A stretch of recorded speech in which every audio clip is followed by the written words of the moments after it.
खून ह्याच सरकारचं काम, त्याच्यानंतर भ्रष्टाचार ह्याच, आणि ह्या खून भ्रष्टाचार आज बघावं, मी आज तुमच्याच चॅनलवर सगळ्यांच्या बघत होते, 12वीची परीक्षा सुरू झाली आहे. देशमुख कुटुंबाची लेक आज चाललेली आहे ती परीक्षेला. मला इतकं वाईट वाटत होतं, म्हणजे आज ती 2 महिने मुलगी ना अभ्यास करू शकली आहे. तिचे हसणे खेळणे के दिन आहे. तिने ट्युशन अभ्यास हे सगळं केलं पाहिजे, तर ती वडिलांसाठी लढतीये.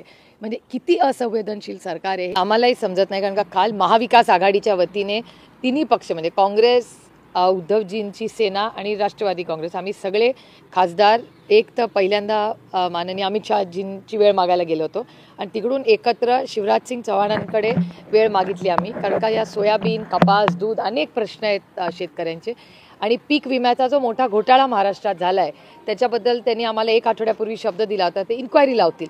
या सगळ्याची आणि सगळ्यात महत्त्वाचा अर्थातच सोयाबीनची खरेदी हा अतिशय गंभीर विषय. याच्यासाठी आम्ही सगळेच महाविकास आघाडीच्या वतीने सगळेच खासदार एकत्र मिळून शिवराजसिंग चव्हाणजी आणि अमित शांची यांची वेळ मागायला काल गेलो होतो. आमची अपेक्षा आहे की दोघांची आज आम्हाला वेळ मिळेल. आणि काल खरं तर संध्याकाळी जेव्हा आम्ही भेटलो तेव्हा आम्ही आनंदी होतो की आम्हाला कळलं की एक्सटेन्शन मिळालं आहे सोयाबीनसाठी, त्याच्यामुळे संध्याकाळी आम्ही खुश होतो. पण आज परत सगळ्या चॅनल्सवर बातमी अशी येते की तसं काही घडलेलं नाही आहे. आम्ही तातडीने महाविकास आघाडीच्या वतीने आत्ता शिवराजसिंग चव्हाणांची वेळ आता मागितलेली आणि तातडीने आम्ही सगळे एकत्र जाऊन त्यांना जी माहिती मिळते त्यानुसार राज्य सरकारकडे ठेवण्यासाठी जागाच नाही आहे. सोयाबीन खरेदी केली तर मोठ्या प्रमाणात उत्पादन झालेलं आहे आणि सरकारकडनं अद्यापर्यंत नियोजन लागलं जात नाही. हे सरकारने नियोजन करायला पाहिजे होतं ना. ही सरकारची महाराष्ट्र सरकार कृषी बाबतीत का असं वागतंय हे समजत नाही. जो आपल्या काळ्या मातीशी इमान राखतो, तुमच्या आणि माझ्या अन्नधान्याचा प्रश्न सोडवतो. सगळ्यात जास्त भ्रष्टाचार जर झाला असेल तर तुमच्याच चॅनलवर सारखं दाखवलं जातं आणि भारतीय जनता पक्षातलेच नेते आणि सगळे सांगतात की कृषी मंत्रालयात महाराष्ट्रात भ्रष्टाचार झालेला आहे. हा सगळा डेटा तर तुमच्या फॅक्ट चेकमध्ये पण आलेला आहे. काल मी संसदेतही त्याच्याबद्दल बोलले आणि शिवराजसिंग चव्हाणांनी सांगितलेलं आहे on the floor of the house पार्लमेंटमध्ये की या सगळ्याची ते इन्क्वायरी करतील. त्यामुळे कृषी खातं आणि महाराष्ट्र शेतकऱ्यांवर काय एवढा राग हे सरकार महाराष्ट्राचं काढतं हे मला समजत नाही आहे. पण ज्या पद्धतीनं दावा केला जातो की डबल इंजिनचं सरकार आहे, एकीकडे राज्यातही भाजप आहे आणि केंद्रातही भाजप आहे, असं असताना शेतकऱ्याची अशा प्रकारची फसवणूक होते असं सगळं अशा प्रकारची विरोधकांनीही विरोधक नाही डेटा दाखवतं ना. विरोधक म्हणून आम्ही टीका करत नाही हो, चांगल्याला चांगलंही म्हणतो. काल माझ्याही भाषणात बँकिंगबद्दल मी या सरकारचं कौतुक केलं, पण शेतकऱ्यांबद्दल अतिशय म्हणजे मला आश्चर्य वाटतं की भ्रष्टाचार होतोय तो शेती खात्यात ह्या प्रमाणात भ्रष्टाचार झालाय. म्हणजे आपलं अन्नधान्य, आपल्याला अन्नाला आपण देव मानणारी लोक आहोत, त्या शेतकऱ्यांनी ज्यांनी तुमच्या आणि माझ्यासाठी घाम गाळलाय, रक्त आटवलं, त्याचे एवढे कष्ट करतायत, त्यांना हमी भाव मिळत नाहीये तरी ते कष्ट करत राहतात. अशा शेतकऱ्यांच्या सगळ्याच उपक्रमांमध्ये भ्रष्टाचार झाला आणि त्यातून महाराष्ट्राचे शेती मंत्री तुमच्याच चॅनलवर मी पाहिलं म्हणाले की केंद्र सरकार अपेक्षित एवढी मदत करत नाही. हे स्टेटमेंट माझं नाही आहे, ही महाराष्ट्रातल्या कृषी मंत्र्यांची कबुली आहे. त्याच्यामुळे अतिशय गंभीर प्रश्न आहे आणि आम्ही सगळेच महाविकास आघाडीच्या वतीने आज शिवराजसिंग चव्हाणांना भेटणार. स्पीच देताना बजेटवरती बोललात, जीडीपी घसरला आहे, कशा प्रकाराने जीएसटी अनुसार दिलासा मिळत नाही राज्यांना हेही सांगितलं आणि खास करून जलजीवन मिशन वरती बोलणं झालं. थोडंसं नाही, जलजीवन मिशनचे मागच्या वर्षीचे जे पैसे होते ते खर्चच झालेले नाही आणि प्रचंड आरोप झालेले आहेत. आणि मी खरं तर CR पाटलांचे आभार मानते, कारण का मी स्वतः त्यांची मागच्या आठवड्यात भेट घेतली होती. कारण का अनेक ठिकाणी बारामती लोकसभा मतदारसंघ याच्यामध्ये मी तर व्हाईट पेपर मागितलेला आहे जलजीवन मिशनचा आणि अनेक ठिकाणी अतिशय वाईट पद्धतीने कामं झालेली आहेत. क्वालिटी पण चांगली नाहीत, पाईप्स पण चांगले नाहीत आणि CR पाटलांनी आम्हाला शब्द दिला आहे की ते व्यवस्थित पद्धतीने त्याची सगळ्याची इन्क्वायरी करतील. आमचं एवढंच म्हणणं आहे की आम्ही भ्रष्टाचार झाला असं म्हणतच नाही आहे. आमचं म्हणणं आहे की इन्क्वायरी करा. आम्ही उगाच विरोधक म्हणून आरोप करत बसणार नाही. पण ज्या एवढ्या मोठा निधी, करोडो लाखो करोडो रुपये जलजीवन मिशनमध्ये झाले, त्याच्यावर 40% 50% पैसे खर्चच झाले नाहीत.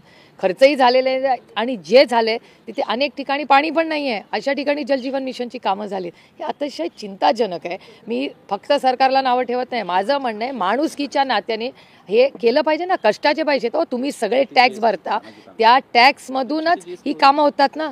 मग हे पैसे वाया का घालवत आहे सरकार? ताई, शेतीच्या बाबतीमध्ये असं म्हटलं होतं की शेतमालाला माल खरेदी करताना जो GST कापला जातो तो शेतकऱ्यांना परत दिला जाईल. त्याच्या संदर्भात काही कुठली घोषणा झाली नाही. ट्रॅक्टर खरेदी करतानाही मोठ्या प्रमाणात जीएसटी असतो. अहो ट्रॅक्टर कशाला, हार्वेस्टरचाच बघा एवढा मोठा भ्रष्टाचार पीक विम्यात झालाय, हार्वेस्टरमध्ये झालाय. अहो यांनी तर ती गोणी असते ना ज्याच्यात कापूस भरतात ते पण सोडलं नाही या सरकारने. इतकं हे दुर्दैवी आहे खरंच, हे महाराष्ट्राचं गलिच्छ सरकार आहे मला विचाराल तर. आणि आम्ही एवढंच म्हणतोय की हे शेतकऱ्याला तरी फसू नका हो, हे दुर्दैव आहे. म्हणजे कालच आता हे निलेश लंके आहेत, कालच आम्ही दोघंही एकत्र, काल आम्ही शिवराजसिंग चव्हाण महाविकास आघाडीच्या वतीने शिवराजसिंग चव्हाणजी आणि अमित शहांची वेळ मागितलेली आहे. आज आम्हाला वेळ मिळाली तर महाराष्ट्राचे अतिशय गंभीर प्रश्न आहेत हे आम्ही त्यांच्या दोघांकडे मांडणार आहोत. एक वेगळा प्रश्न आहे ताई, ज्या पद्धतीनं जो उंची वाढवण्याचा प्रश्न आहे, या संदर्भात ज्या पद्धतीने सरकारने भूमिका घेतल्याचं पाहायला मिळते, सरकारने कुठलाही विरोध केला नाही असं CR पाटील स्वतः सांगतात. तर एकंदरीत सांगली आणि कोल्हापूरच्या जनतेचा मोठा प्रश्न निर्माण झाला आहे. आणि हा प्रश्न अतिशय गंभीर आहे. पाण्याच्या बाबतीत दोन्ही आम्ही विरोधक असलो तरी काय झालं, आमचं म्हणणं आहे सगळ्यांनाच पाणी मिळालं पाहिजे, पण असे संवेदनशील विषय अतिशय संवेदनशीलपणे दोन्ही बाजूनी, म्हणजे राज्यांनी पण, सत्ताधारी आणि विरोधक सगळ्यांनी अतिशय संवेदनशीलपणे सगळ्यांशी चर्चा करूनच हे काढले पाहिजेत. कुठलाही इम्बॅलन्स होता कामा नये अशी आमची विनंती आहे. ताई, तानाजी सावंतच्या मुलाने काल ज्या पद्धतीनं चार्टेड विमान हायर केलं आणि त्यानंतर संपूर्ण पोलीस यंत्रणेला असं धारेवर धरलं आणि ज्या पद्धतीने जी सगळी घडामोडी झाली, याच्यावरून राज्यातलं कायदा आणि सुव्यवस्था कुठे चालली आहे? नाही, मला यातलं काय माहिती नाही बाबा. मला सोयाबीनचा प्रश्न विचारा, दुधाचा प्रश्न विचारा. आज रुपी तुम्ही बघताय काय परिस्थिती झालेली आहे रुपयाची. आणि त्याचबरोबर आज सकाळीच नवीन टॅरिफ्स ॲल्युमिनियम अँड स्टीलवर हे आलेले आहेत. त्याच्यामुळे आज मी कालही ते भाषणात माझ्या बोललेच होते की टॅरिफबद्दल काही प्लॅनिंग केलेलं आहे, कारण का मोदीजी आज गेलेले आहेत प्रधानमंत्री म्हणून अमेरिकेला.